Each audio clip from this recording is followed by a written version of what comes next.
Take a look at what happened.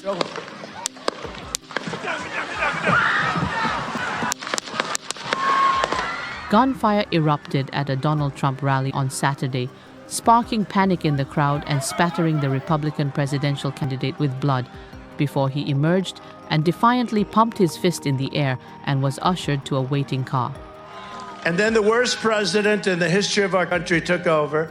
And look what happened to our country. Probably 20 million people.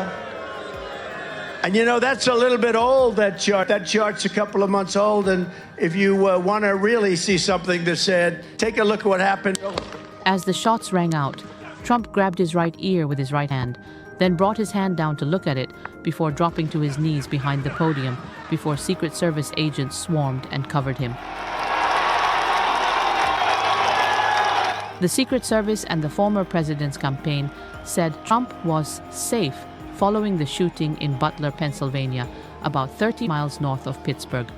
It is learned that the suspected shooter is dead, and one rally attendee was killed and 2 other spectators were injured. The shooter's identity and motive was not immediately clear. The shooting occurred less than 4 months before the November 5th election, when Trump faces an election rematch with Democratic President Joe Biden.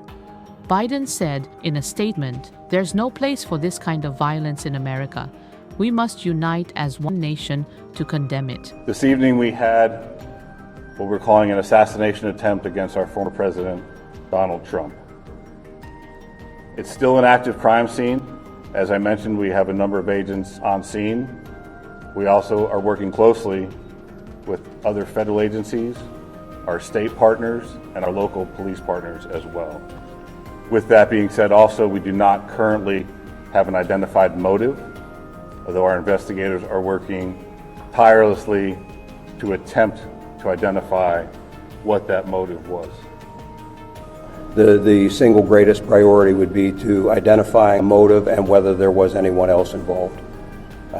At this time, we have no reason to believe that there is any other existing threat out there. And I am aware that law enforcement had responded to a number of reports of suspicious activity.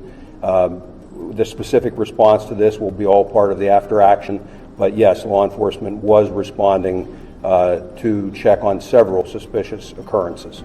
I would confirm for you that we did have 1 individual killed, and I know I heard somebody say about 2 victims. There were 3 in total besides the former president. So 2 critically wounded, 1 killed.